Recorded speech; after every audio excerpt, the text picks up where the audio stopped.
So I want to welcome Ana with Sky Entertainment and Sky Studios. Thanks so much for coming on. Thank you for having me. Yeah, I've kind of been following you since my wife was in Circus. She was super into it for quite some time. And then,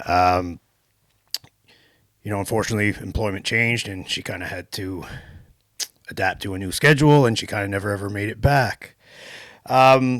But yeah, why don't we start off with a little bit of background on you and kind of, where you're from, how you got into this, and we'll go a little bit deeper into it from there. Yeah, there's a long story, like how I got to Canada, because I'm from Belarus and I moved to Canada about, let's say 7 years ago. Then I went back, then I came back, and I did not speak English at all. It was completely zero.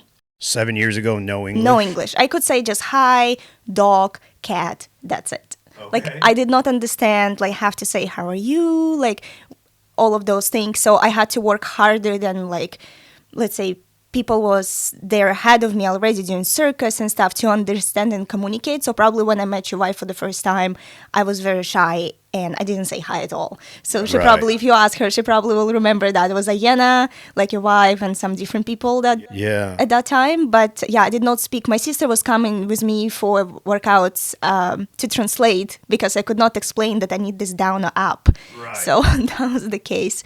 But yeah, like my mom did circus before. It was 1980s, I would say, when she started that. And it was hard because in USSR you could not get in a circus. And she applied 5 times to school in Moscow. She was declined. And she applied school in Ukraine. And she was declined because she was not in a circus family. She just was person from the street. So then me, like I started acrobatics and gymnastics when I was 4. So it's 21 years ago. So wow. All my life I've been doing that. And then my mom passed away when I was 10. So in 2010. And my dad passed away in 2016. So my sister that's been here in Canada, she's like, what do you do? Like, do you want to move with me? And I was like, no. Like, why should I? Like, my life is here. I don't speak English. You asking me to move to the country that I don't even know about. Like, what do you want? And anyways, she helped me out moving here. And that's how my journey started. And in 2014, I started circus. Not in memory really of my mom, but now I'm doing it because she couldn't. And I want to kind of continue what she started. Yeah, that makes sense. You kind of already asked, answered one of my questions, which was like, what made you kind of come to Canada? So essentially very much influenced by your sister and some changes in, family life. So I also read, I was doing a little bit of reading on your website. It says you actually used to be an athlete prior to circus. What was kind of your sport of choice, or were you kind of very diverse in your athletic kind of journey? I'm glad you asked this question because in my head I was like, yeah, I have to tell this story someday. So it all started from the TV. It was the same kind of carpet. And I was sitting on the carpet and my mom was like, do you want to do the same thing like this girl on the TV? I was like, no, they're cold. Why should I do that? It was rhythmic gymnastics. So anyways, my mom brought me to rhythmic gymnastics when I was 4. So that's how this all started. I didn't choose that. My mom chose. Yeah. And she trained me. And she trained me hard. She's like, it's 12 p.m. It's time to train. And we had this like colorful specific, like a blanket sort of for the training. And when this blanket is out, you have to be there for your workout. And I hated it so much. But now I understand why she did it. And the way I am right now, it's based of her training. Okay, that's cool. So I think because I think I've shared it a couple times online. Caitlin and I are expecting our first child. Yes. And I'm big into jiu-jitsu. I was into more like weightlifting, hockey growing up. And again, like kind of like you, like I don't remember ever really being asked like, hey, do you want to play hockey or these sports? It was kind of just like registered and they threw us in and then it was like, you're doing it. And nowadays, all these like other parenting models is like, oh, we got a gentle parent and, can't be too assertive and you got to let them figure it out. Like, you know what? Maybe my parents could have did with like maybe a little bit less of like, you're doing it because we put you in it and maybe give us a bit more of a choice. But anyway, I digress.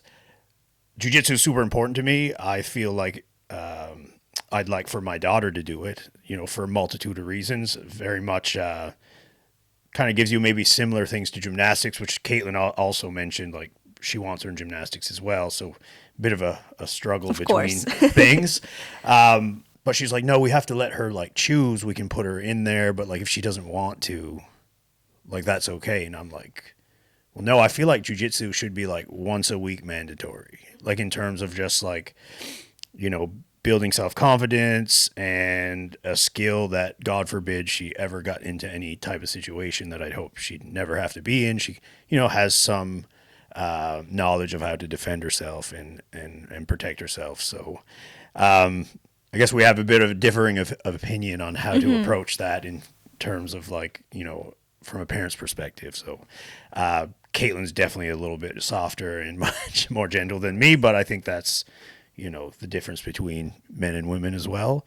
But yeah, I think there's a place for both, but I can definitely respect the regiment because I'm a very structured, routine type of guy. So yeah, kudos for your mom for making you stick to it. And it seems to have worked out for the best because obviously circus and gymnastics very much go kind of hand in hand. I can just add to two things that you said. Like my dad was a personal trainer at the same time. Like, so he was a power lifter. And Okay. he had a structure of training too. He was a bodybuilder as well. And with my mom, they met at the gym. And Sweet. so do I met my fiance at the gym. So it's a little bit of coincidence. But yeah, so I don't think there was a question for me to go do powerlifting. Like the question was like, okay, she has to do something like gymnastics or figure skating, something like this. But in Belarus, it's not developed. So that's why we decided to go to let's say we, but my mom Yeah. decided to take me to gymnastics. So that was the case. Okay. And the other sports weren't quite No, as it developed? wasn't. Yeah, if you look at the Olympic Games, rhythm and gymnastics and Belarus before, like 8 years ago, was taking like second, first, third places. I don't know, like now I don't follow. But yeah, like before it very well, it's very hard training. And I train with these people. There was one of the athlete right now, she's performing for Olympic team in rhythm and gymnastics. Oh, wow. We train in one gym. That's cool. And I found her Instagram and I was like, wow, that's cool. Like, but I'm in another country. She's performing for Olympics, but this is cool. But I never picture myself going to Olympics. I picture myself like doing what I'm doing right now kind of thing. Okay. So let's take it back a little bit. So your sister kind of approached you about coming out here. You weren't really enthused with the idea because of the language barrier and it's a totally different country. And you're like, no. And then, life happened. When you got here, kind of what did you do? Did you jump right back into what you knew or did you kind of take a different path and come back to your gymnastics or circus background? Yeah. My sister did a bit of research. She went to Atlantic Circus. She sent me pictures. So while I was in Belarus, she sent me pictures to kind of motivate me a little bit. Look, this is a circus. If you don't want to, you can go to Circus du Soleil because it's literally in like 1,000 kilometers from here, right? Like you can Right. go apply. And I kind of moved here in 2018, hang out here for 3 weeks, left. And then in 2019, when I came back, I was like, okay, what do I do? So I knew I need to make money, but I do want to do circus, but I didn't know anyone. So I had to get like a survival job. So during that time, I also was like applying to the circus. And 6 months later, I reached English a little bit higher and I started teaching camps in the circus. Okay, you started teaching camps. Yeah. Because I also see that you're also a personal trainer. Yes. So how does that fit into the whole thing? I think it's blend very well because I teach kids a lot and I love teaching kids when they Yeah, I listen, see of one of course. your latest videos. Yeah. Yeah, and I do fitness too, so it helps me understand how everything moving together. In the end of the day, unfortunately, both cases, circus, entertainment classes, it's a sale. But you have to sell something that you understand, right? So if people see that you understand the way you talk, they will go to you. So I think like that's the first point to understand, but you need to develop and read and understand, like Yeah. study, continue studying. and obviously, like, you know, it kind of fits into each other too. Like, you're a personal trainer, so obviously you take care of your body, you're strong. Gymnastic takes strength, and also the various circus performances as well. So, you know, you kind of can't have one without the other. You have to have that body awareness, the strength to pull yourself up into the different apparatuses and positions that have to be done in the performances. And I remember when Caitlin was actually at Atlantic Cirque, they did like, it was like a semester or whatever. Like, when you sign up, it's like for a period of time. And then at the end, they take all the skills that they've learned and they kind of put together a little production. And I'll have to find it. I don't know. Maybe you were there. Maybe you weren't. I'll send it to you. I got a link somewhere. But anyway, they did a great job. Her, Linda. Linda, yes. Yeah. I remember Linda. Yeah, we hang out with Linda and Matt every once in a while for a dinner, and they had us over at their house. And then, why can't I'm blanking. There was another gal. Well, there's a bunch of them, and they put together quite an impressive performance. And Caitlin's kind of circus, how would you say, like, how would you break down each different aspect? Like a Circe. Yeah, so she was doing Cerceau. Yeah. Yeah, so her thing was the Cerceau. She liked that, and then I think Linda was the silks, and then, man, There was big cube, like I would say, you can hang from each side. I remember there was trapeze too. yeah, Or hammock or silks, something like that. yeah. Trampoline. But anyway, they put an awesome production on it. It was quite impressive. I filmed it with my camera. I was kind of into more of that, like, videography, photography, kind of just getting out of my bodybuilding era. You know, I had bought a camera for, you know, basically recording Caitlin and I's vacations and hikes and different kind of things that, like, you know, the human memory only stays crisp for so long. And even at my age, like, Caitlin would be like, do you remember doing this or seeing that? And I'd be like, oh, kind of. So I ended up picking up a camera, and it kind of... To remember. Yeah, and then it kind of, you know, somebody was like, oh, do you think you could do this? And I was like, I'm sure I could. And then I did, and then, you know, everything I do for some reason can't just remain just like a hobby. It turns into like something else. But I think when you proposed to her, like, that was on hike, right? when I proposed to her, yeah, when I proposed to her, actually, she was just getting into her new profession. So she's one of the, actually not one of the first female civilian forensics investigator Wow. on the Halifax police ident team. And then part of the deal was once you got in, you had to go to Canadian Police College to do a specific fingerprinting course. Because people think, and she could correct me if I'm wrong, but I think I'm right. She'll always comment on some of the police shows. You know, they like scan a fingerprint, it's like bing, and it, like a face pops up on the screen. Yeah. She's like, doesn't happen like that. It's all very much manual under a microscope, lining up the different ridges, and like it's a lot of manual labor, which is why things take so long in the system. So anyway, she had to go do this course at the police college in Ottawa, and then about halfway through, they give the folks a choice to either come home for like a long weekend, or they fly up the spouse or the partner to kind of go visit. Mm-hmm. So I knew like it's the longest she'd ever been away from like me and the dogs and home. Well, you know, at least since she's been with me. So it was like a 10-week course. So I knew there was a chance that she was a little homesick. So I was like, you know, there might be a chance she comes home. Maybe she won't want to go back. But, and I also had some plans where it's like, you know, we'd been together for quite a while, and, you know, I might have drugged my feet a little bit on the marriage proposal, but I was like, you know what? I'll use this opportunity. I'll be like, no, how about I go up there and, you know, we can just have a little weekend and I'll go home, and then, you know, be short 5 weeks or whatever, and you'll be back and be all set. So it was actually in Gatineau Park in Quebec. Mm-hmm, yes. Yeah, and then we had booked to go to the Nordic Spa, which is, I think it's one of the largest ones, at least in Canada. And I didn't know what a spa was. I'm super, like, all into spas now. Okay. It's like spa for me as a man. I was like, oh, it's manicures and pedicures and getting your nails done. And I had no idea, because she was like, what do you want to do? I was like, oh, well, why don't we go see an NHL game? Because, like, Ottawa Senators, like, you know, we have no NHL here. So I was like, and she's like, oh, well, actually, people from work said we should really check out this Nordic spa. And I was thinking like, okay, well, I'm trying to make this more about her than me anyway. So I'm going to ask her to marry. Might as well do whatever she wants. Nice. So we kind of booked in. And when we got there, it was like this whole huge complex, like resort almost. And I was like, what is this? She's like, oh, this is a spa. I was like, I thought it was like getting our nails done, which I was, whatever. But like I've been to like spice nails with her. Like, I don't care. Like, I'll do whatever. It's all self-care is more important than people think. And I just got brought up in an area where it's like all like these like salty old fishermen that like men don't cry, and it's like whatever. So I've kind of broadened my horizon since then. So judge me if you want, but I think it's healthy.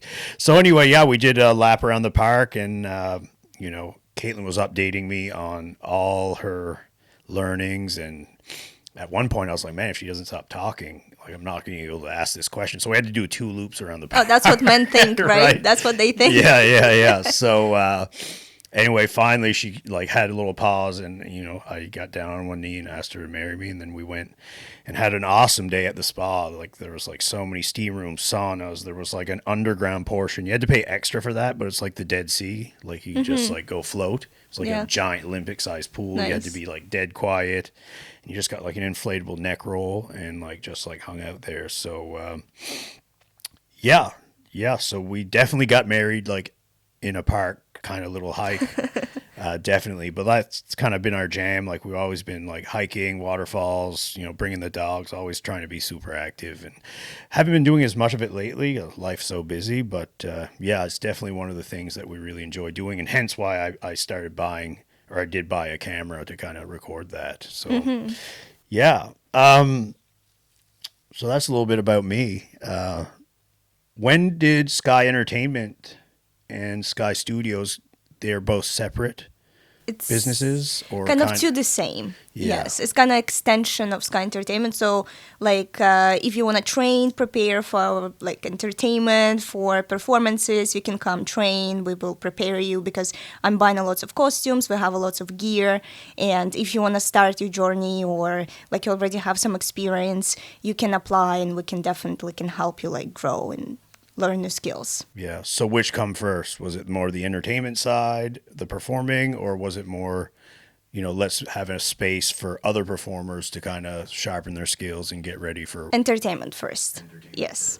Yeah. Bring us a little bit through that. Like, I know you have multiple offerings for your clients, and you host anything from corporate events to parties to birthday parties to even, I think you have like a 30-minute offering as well. Yeah. 30-minute show. 30-minute show. Sorry.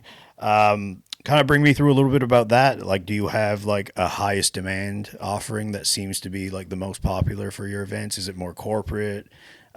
Is it more just parties, whether it's for birthdays or just, New Year's or whatnot? Yeah, I would say corporate, and Scotia it's a little bit different versus other provinces. People don't quite understand what they need and why they need entertainment for their event, I would say. It doesn't matter it's corporate or birthday or things of that sort. Like weddings too. Like back home we have a lot of like offerings for weddings. Right. And that's what I'm trying to grow right now, like understanding like why you need some entertainment for wedding, or if it's a corporate event, things of that sort. So how are you getting around those hurdles and kind of educating people on like what be a good fit or what they need for these events? It's a basic follow-up question. Like if they, let's say no, I don't think it's gonna work in this moment, I just asking, why do you think it's not going to work? It's not like I'm trying to be picky or convince you or something. I just want to understand for my own self, like, what can I do better, or how I can explain it better for people, like why this will be important for them. Because as many events I attended and there was no entertainment, I would say even tiny bit of like even statues or something LED or something interesting will be important for your guests to kind of be interested and say, wow, that they had this, why don't you have that next time? So that will be... Yeah, so yeah, that's important. And like, I often ask for feedback as well, especially being a real estate agent, because, you're not everybody's flavor for sure. You can't cater to everybody, but, I try my best. And sometimes when you fail, like you kind of got to ask like, hey, like, just for my personal development, like maybe I lost a listing presentation, like what what made you go elsewhere? Like, just so I can kind of improve and grow and be better and provide better service for my future clients. So I think it's definitely important. And I think it's sometimes a little misrepresented, like the importance of like feedback, especially during failure or not getting what you want. Maybe failure is not the right word, but like, because we can't win all the time. And in jiu-jitsu, we kind of make the analogy like, you know, some days you're the hammer, some days you're the nail. So it's like you can't always be the hammer. I mean, being the hammer more often than not is best, but you know, it's not always realistic. So even like, you know, what are the different size events that you've done? Have you done like single, little, smaller kind of intimate parties? You know, how many people are kind of involved in that? And then, you know, maybe what was been your biggest event that you've done? I know when we originally spoke, you know, and maybe you can bring me through that after you performed at the Tattoo. Yeah. Yes. So that's obviously like one of our biggest in the area that we do every year. And that'd be several, I mean, a few thousand people, I would assume. So yeah, so you can kind of accommodate all sorts. Yeah, so we can basically create anything. Like if we have enough time, you have an idea, you can tell me, I can tell you if I can make it work, because I also develop my own costumes, like my own designs and stuff. Do you make them? Yes. You make them all yourself? Like not all of them, but like right now I was working on a crown and a big LED skirt. So basically I got all the supplies and basically tried to make these pieces together to light up. And it worked. It looks amazing. But the problem is LED breaks. Of course. So it's annoying. The most annoying part, because you did it, you think, okay, that's going to stand, that's going to work. No, it's going to survive only one event, done, and you have to fix it. Yeah, that's the most annoying part so far. But yes, I've done birthdays for kids, so it's because I certified an acro teacher, so I can bring acro and hoops and do the event this way for kids. If it is like weddings and stuff, it can be small wedding, can be one small performance, or it can be even roaming. So like when the guests arriving, we're there, welcoming people, talking, people taking picture with us. That's it. That's probably the smallest that we can do. And of course, big ones. So the IRL performance in the Tattoo, that was basically big project for us, because we start preparing in, I would say, January for that. It's a lot of physique creation, down to costumes, music, makeup, hair. So all these pieces had to come together, and we were like star skies, star sky. Yeah, something like that. The music was Star Sky, so we were like stars in the sky. And basically it was very interesting. We chose that song because the company called Sky Entertainment, and Sky is the last part of my last name. Okay. Yeah, because Burinskaya, Sky coming from that part. And that's very interesting. The music line up that way. It was Star Sky. Oh, so that's even the inspiration for the naming of the company. Yeah. Oh, that's cool. Yeah. So you kind of look at everything from like literally your physical appearance, getting ready, in shape, whatever, you know, maintenance, to the costumes, to the performance. Now, the Tattoo, like, do they reach out to you to do this and they kind of hire you in for the performance? I guess I don't really know a ton about the Tattoo. I know it's a big performance, and I've been to it. I'm not sure if it's like a company that organizes it all, or is it kind of you guys reach out or apply, or do you have to do casting to get in? There's sort of, I think for sure on the website you can apply for this, but it's a military show. It's many different military groups that play music, come in from different countries. So they hire local artists. I know there was some people from Toronto coming, or from Germany, or there's some people like me. So I performed there in 2022. And I think I've done a great job performing there, because I was performing from Atlantic Circus, and I'm not performing from them anymore, but I opened my own. So they reach out to me, ask, hey, are you interested to do this again, and what can you offer? And I gave them some ideas, what will be cool to have. So that's why the performance with silks and fire on the floor became a big thing for both of us, for Tattoo and for us to make it work. And basically they wanted silks and the fire on the floor. Is that what inspired the overall costume too? Because you're all in red. That one was white. There was Sorry. red silks and white costume. Okay. That I was did get confused. 2022 in red. Okay. Yeah. I was looking at an old photo then. Yeah. Obviously, you're not scared of heights.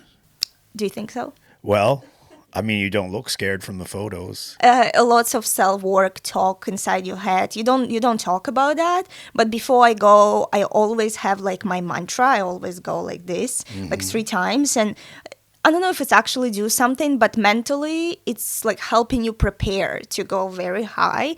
And of course, sometimes things can go wrong, but you have to just think and like do not look down, look like above you. Yeah. I only mentioned because like I'm not very great with heights, so to see, Caitlin is like fearless. Like she'll jump out of a plane. She hasn't done it. I'd like for her to not to, but I would not do that. yeah, right. But she's like, she also did like club cheerleading. So she's, little. She's 4'11", and like she's the gal that they'd like throw up in the air, and she'd do the spins and the catches and all that. But like for me, like as a young child, like I don't recall being so frightful of heights, but because we used to climb trees, like super tall trees, and like my mother would always be like, "Oh, get out of there," because I don't know if it was like we just weren't old enough to understand the consequences of like falling out the tree. Mm-hmm. But like now, I think I just understand too well like what happens, and then like now we're working, we got bills, and if you fall and break your leg, then maybe you can't work and provide, and it's a whole thing. So to watch you guys do all that stuff is super impressive, because it's like stuff that I don't think that I'd be capable or willing to do based on, I guess, this phobia that I've developed a little bit over my years on this earth. But yeah, it's super cool. How did it go this year? It was good. Yeah. Like we had a duo, so there was Christine on the other silks, and we had to work harder. It's not like you are on your own. There's the music, there's you done. So there's some like... Yes, we didn't like fly, but at the same time we have to watch each other, because we have to be synchronized. And that was hard, because sometimes when you do a drop, silks fall in the other way, and you have to fix it. But she's already ahead of you, so we had to watch for each other to catch up. So that was like the hardest part, I would say, to be very high, think what you're doing, listen to the music, and watch for the other person. Right. So you have almost had maybe some planned cues, like if I'm not quite there, like wait, like I don't know. Yeah, exactly. Yeah. And this all coming from watching your video. So when you rehearse, so during the performance, we ask everyone that we knew to record and send us. And we did like, we sit down and we look at that again and again and think about like what you can do better, or your head not in the right position, or your arm not in the right position. So it all like we pay very strong attention to details. I think it's very important. So there's a lot of like moving pieces and variables that you really have to keep like corralled up to try and like make a performance that you're going to be happy with the outcome, I guess. Mm-hmm. I mean, maybe you guys are a bit more picky, because like I feel like most people think it's all cool relative to, maybe you're off a split second on this like drop, or I don't know all the right terminology, but yeah, a lot of moving parts. Definitely probably takes a lot of practice. Like how many times, I guess, maybe like digging into that a little bit. Like you said you started in January to prepare for the tattoo, which was June. In June, End of June. So it's like almost 6 months. Yeah. So that's pretty intensive. And are you training like once a day, twice a day, three times a week? We tried every day, but it's for me it's a big drive to the studio, because I live far from the city. Not far, I would say 25 minutes, but to downtown is like 35. So driving every day, combine it with my full-time job at that time, that was a bit harder. Yeah. But we had to make it work. So we made it work together with Christine. We had an agreement, who is going when. If you can't, you work on your own. So that was a lot of everyday chats.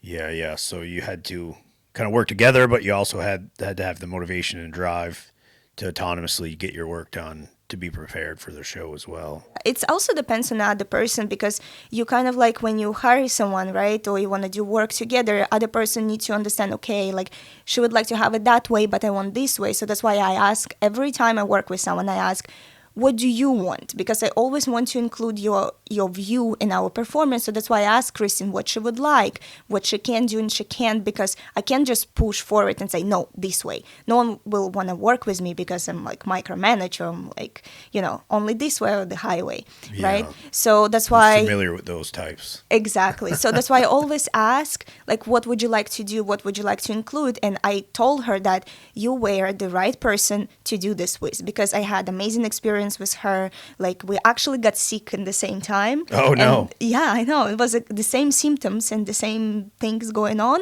So that's why I think, like, she was, like, very right person to do this together. All right.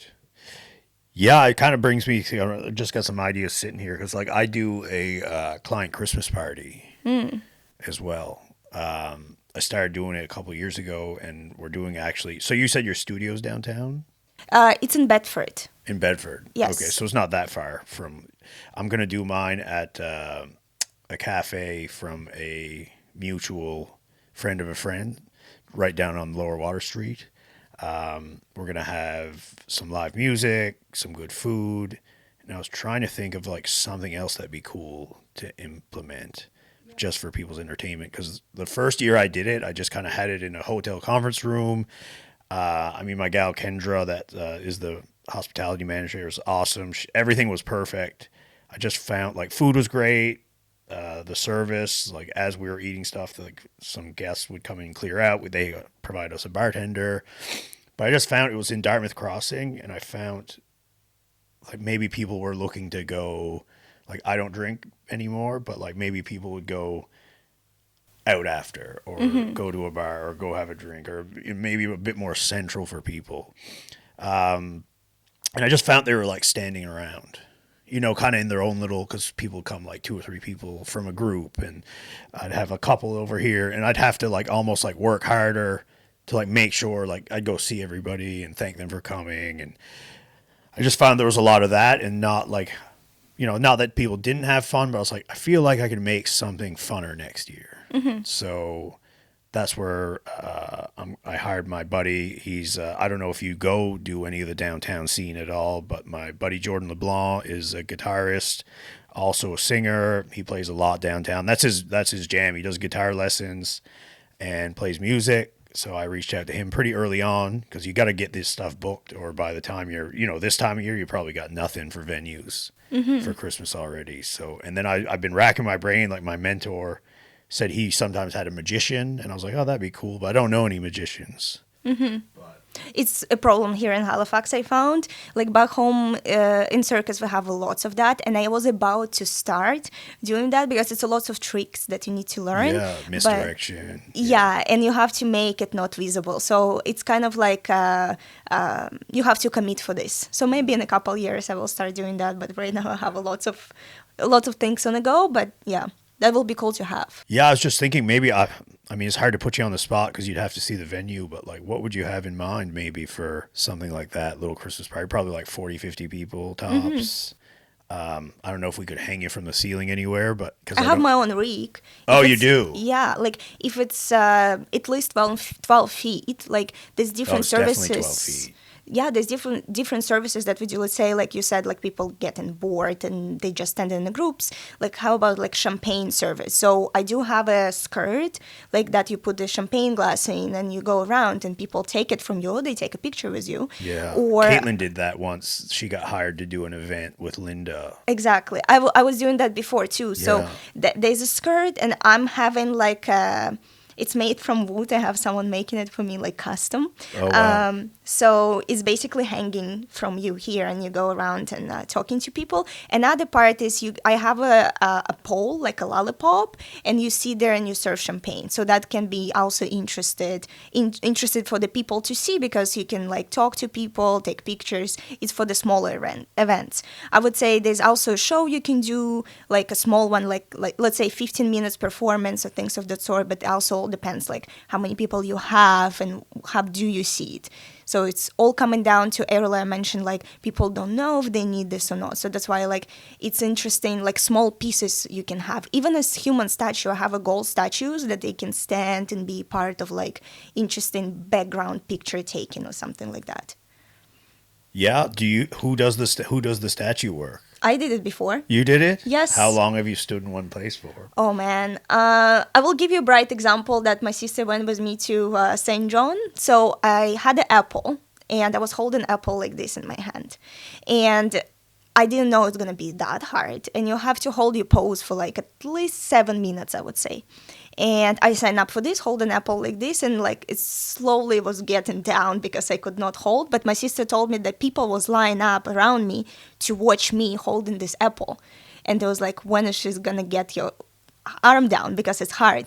So I would say one set, I would say 25 minutes, I would say. But you can change your poses, but you cannot change fast, and you cannot change too often because you're a statue, so you have to stay in one pose. Yeah, and people probably think like, holding an apple out like this is not very heavy, but like after holding something out in front of you, it's like very that, light because it's a fake apple, right? And it's like painted, so at the same time you're holding your own weight. Yeah, but at the same time it's hard. Heavy. Yeah, exactly. I don't know. Like I used to be super into strongmen, and like sometimes they'd have like competitions. They'd be holding these big old axes, and they weigh a lot.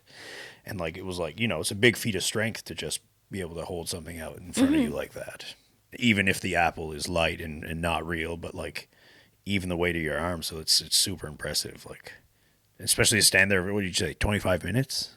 Yeah. And you didn't move? No, I mean, you stand and you slowly move into something else and you pause. That's it. Oh, okay. And you don't move your eyes, preferably. Like, you do not move. So I do have some statues. So tomorrow we participate in Multifest, and I'm going to have gold statues. So I made the costumes. It's going to be gold. It was very hard to find the paint because you have to have a right paint for your skin. You cannot have wherever out there. So tomorrow we're going to have them standing off the stage, and I hope it's going to be interesting for people because we had a lot of things like this before, but for some reason it all got down. We don't have anything like this going on in Halifax. No? And where did you say you're having a performance tomorrow? Yeah, Multifest. It's in Dartmouth. Okay. Yeah, 9:40. It's going to be rain, but I hope it's not going to affect anything.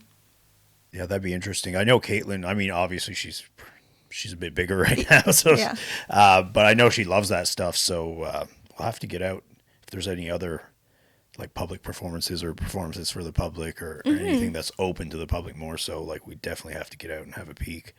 But yeah, I mean, I definitely would be interested to get together maybe for a coffee or something when you're free. Yeah.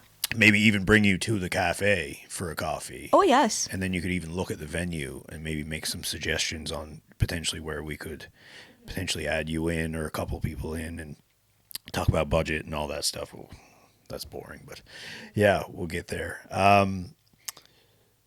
So yeah, that's neat. So yeah, I just kind of, thinking down the future, down the pipe, I think it'd be a good addition just to, at least for my event, just to keep people like interested, In the very beginning, I would say last year, I had a chat with someone and they had something like this 50 people gathering.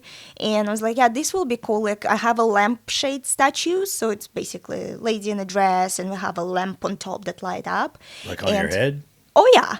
Okay. Yeah. Like it's covering your face? Oh, yes. So yeah. You can't tell who it is? No, you don't. And that will be cool for people to see because we don't have anything like this here. They can sit on a bar or they can like stand in somehow and you can take a picture with them again.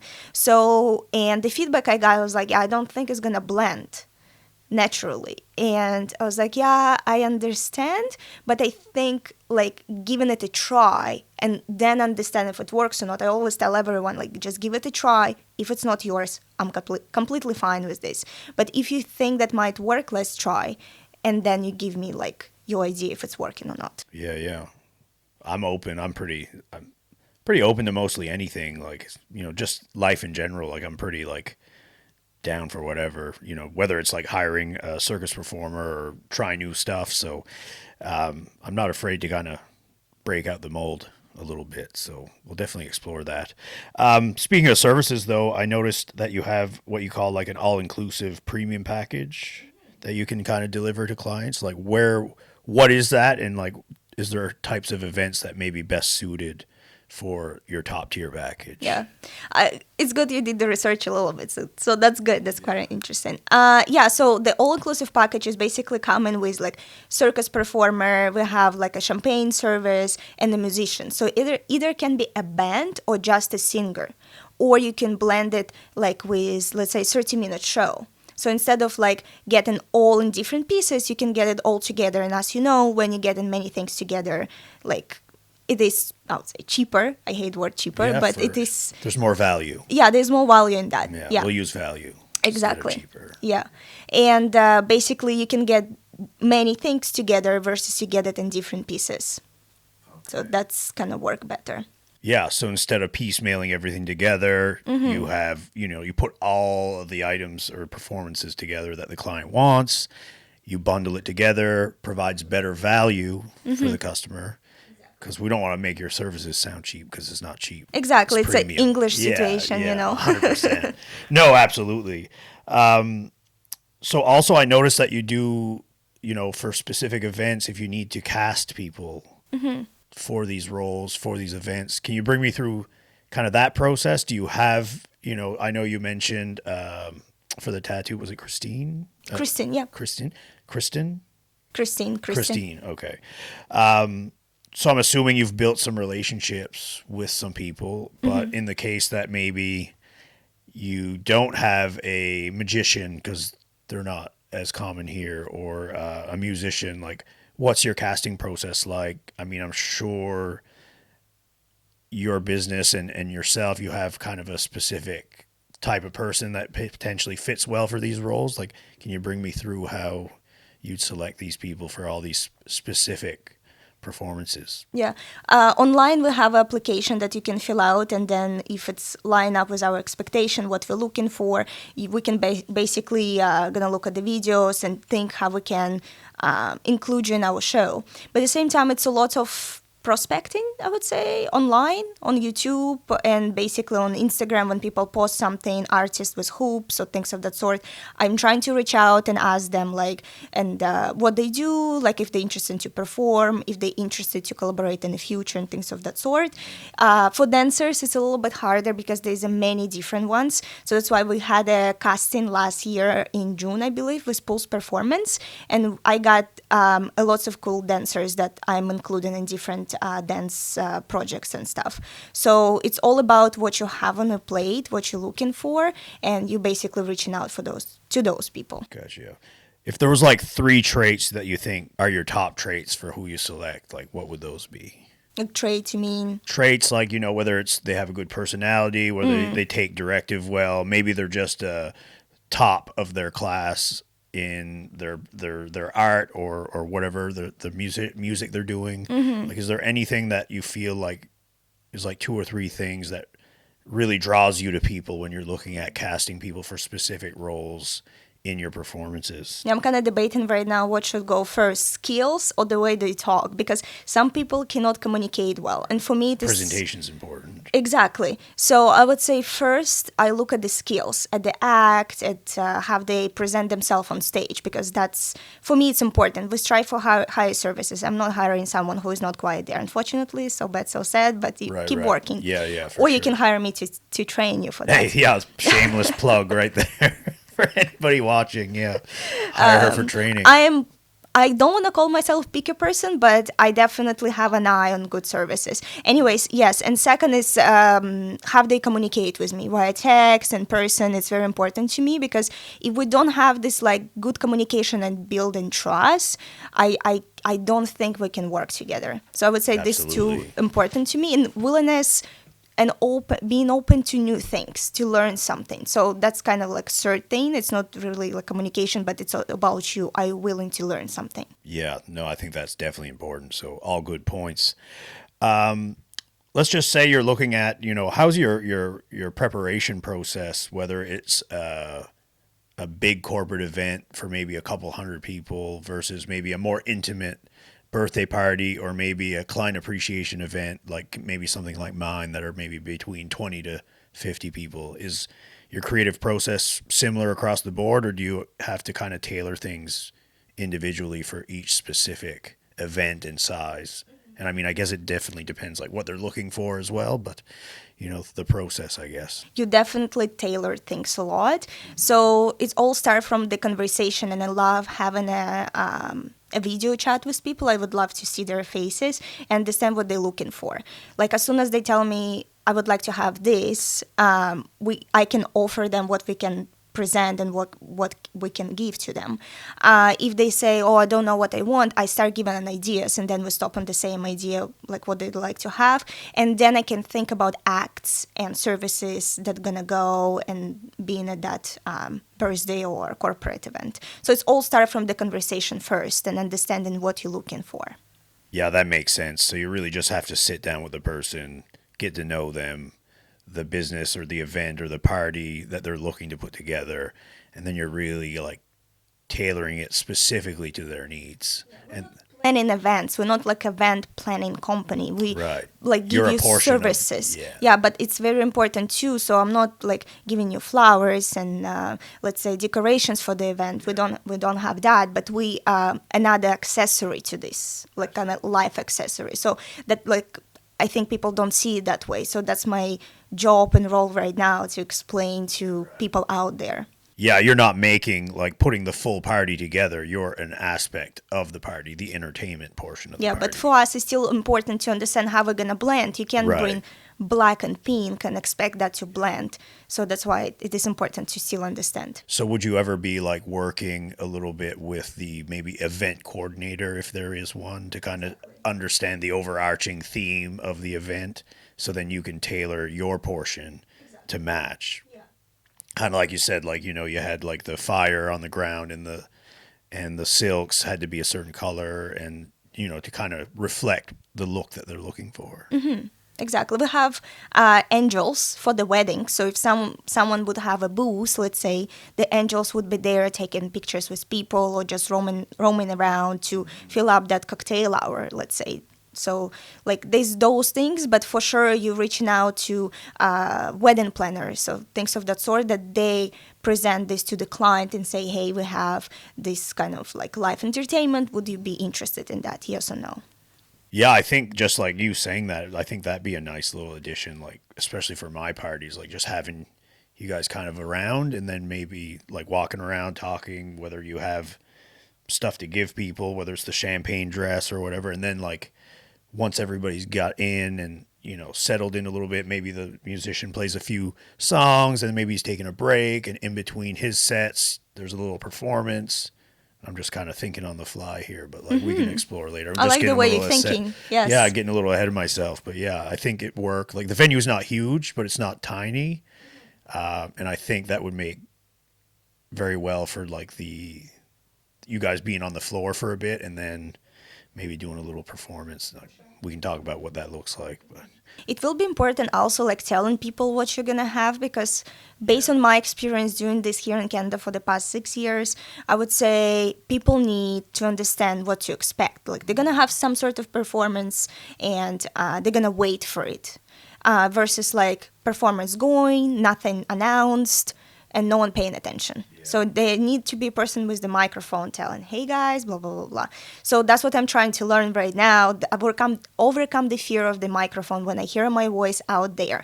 And I think I did it successfully in this year, because it takes a lot, because me as like speaking English like a third language, I definitely have more fear of saying words. You say three languages? What's your other two? Russian, Belarusian, English. Fourth one will be Ukrainian, because I can understand it very well. I can read. I can have a conversation. So have a conversation. I can understand you telling me things, but I will respond back in Russian because I'm shy. And so basically I can understand all of those. Interesting. 4. That's cool. I can only speak 2, French and English. Yeah, French is on my go right now. My French you could probably call BS on it, because like I grew up, like mom's French and the first language I spoke was French, but where we come from, it's that Acadian French. So it's like, you ever heard the term like Fringlish? Like it's like French and English kind of mixed together, which is Acadian. I don't know if you know much about that history. In the past, yes, I started learning in the past couple of years about that. Yeah. So anyway, we used to get taught proper French in school, but then you would go back into the community and it'd all be Acadian. So it was, I can understand everything. I haven't written in French in a long time. And I can still speak it. It's just like, if I'm speaking to like somebody from Quebec or like super French that's like way better at French than me, then like you might have to speak a bit slower. And sometimes I catch myself like I have to think about the word now, which before it was just like, second nature. So it's like if you don't use it, you lose it thing. And that's definitely true, whether it's like a language or, I'm sure like a skill or, even like not training your body. Like it's like, I think that rings true. Muscles across going the board. down very fast. Yeah, 100%. So, yeah, so it sounds like there's a lot of moving parts in managing your business. And like, how do you find like, what are some of the best ways that you find help you kind of keep a handle on all that? Do you have any like, I know you said you had like a routine or before you get up on the silks, like your thing, like, is there anything that you find a process that helps you keep organized? Like I am very much married to like my Google Calendar, like everything, like, we had our appointment in here. It could be anything from going to jiu-jitsu to walking the dogs to, showings to listing appointments. Is there a process that you find helps you keep organized and how do you manage that? Yeah, it's definitely a challenge because since I open a studio right now, it's a little bit different flow. You have to take a different approach for classes, for kids. But everything I do, I'm a little bit like, I'm young, but I'm an old school person. So I write everything on paper. So everything I do is sit down in the evening, I write down on paper. Yes, I do have it in Google Calendar. But I found for me, I would rather look on paper versus my phone. I don't know why. Like maybe in school because we use paper and a pen all the time. That's why I write down every step I need to do the next day. There's bigger picture for sure for the months, but next day, what do I expect from myself tomorrow to be done? If it's not done, then it is a problem for me. Like the next day, I'm gonna have more to do. Yeah, 100%. I mean, I say like, Google Calendar, I put it there so I get the notifications and I can look, but like I'm a big like notebook guy. I'm writing stuff down here too, to-do lists. And I feel like there's I think people sell to-do lists a little short and or start doing it on their phone. I think there's like some value in like writing everything you have to do down and being able to cross it out because it shows like progress. Yeah, because when you write something with your hand, you're telling your brain that it has to be done versus you tell the phone, right? Or if you like speak to a message or you are typing it. That's why I love pen and the paper because you can write it down and it has to be done. Yeah, and it's almost like it's stuck in there now. Like, so you got to think about it. Whereas like, yeah, sometimes the phone or the Google Calendar is like, okay, we plugged it in, but it's out of sight, out of mind. It's kind of like today I was at an inspection in Milford. And then my accountant called me. He was like, hey, are we still meeting? And I'm like, oh, shit. Exactly. And I was like, I'm usually pretty good. But like I was so stuck in the moment with a hurdle we had to get through at the inspection that he had to call. Otherwise, I probably would have missed it. So I think if I would have wrote it down, I think it would have been like, oh, yeah, right, I have that. Because, I don't know, it'd be like some kind of internalized process where you just like remember it better. But I had this situation yesterday when my client texted me like, hey, are we still up to the call? And it's like 1:30 and the call was at 1. I was like, I guess no, because I forgot. Right. And I didn't put it in the calendar. I was like, I'm going to remember that. It's my day off. No, you won't. Yeah, 0% chance if it's not in my calendar that I remember. Almost zero. And or 30 minutes after, probably. So, exactly. Yeah. I think we're very similar in that aspect. So just wrapping up here, because I know you're a busy gal and we want to let you get back out in the day and because you have a performance tomorrow. So I need to change my costumes for tomorrow. Yeah. So we want to let you have some time to do that. So what's next for Sky Entertainment, Sky Studio? I know you also do some personal training as well at the studio. Do you got any big plans, any other big performances that maybe you want to plug in that people should know about if they're not private events, if they're more public? We definitely have more private events than public events. So basically, if there are any, I always post it on my Instagram and we're looking forward to any. And we would love to have more.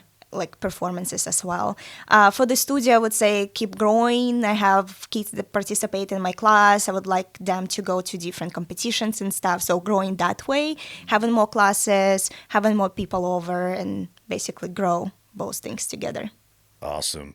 And what's the best place for the viewers that may be watching or listening? Where is the best place to get in touch with you and or look up some of your services? Definitely Instagram or LinkedIn. I'm not like posting everything on LinkedIn all the time because it's hard to manage everything at once. But Trust me, definitely, I know. yeah, Instagram or website is a good place to see what's going on. Good. All right. We'll be sure to post the Instagram and the website link in our videos. So yeah, I really appreciate you coming out. This has been a great conversation, and I guess we'll have to schedule our one-off meeting as well to talk about my upcoming event in December. All right. Gotta book that time in. That's it. It's gonna Before go somebody fast. else. Yeah, yeah. I'll have to send you the date, and then maybe you can tentatively book it out, and we can plan a little coffee meet, and we'll kind of look at the venue and go from there. All right. Thank you so much. I appreciate it, Anna, and I'd be interested to have you back when we got some more updates for people. For sure. All Yes. right. Let's Thank you. grow the. Hopefully, you grow this circus industry in Halifax, because I think it's, like you say, maybe a little underutilized, and I really enjoy it. So We need more. hopefully Definitely. we can see more. In Montreal, they have a lot. That's why I would like to be this person who is taking this up back again. So that's the idea of Sky Entertainment. All right. Well, I'm sure you'll be able to do it. So we'll have you back when we're a little bit closer. Yeah. All Thank right. you. Have a great day. Thank you. You too.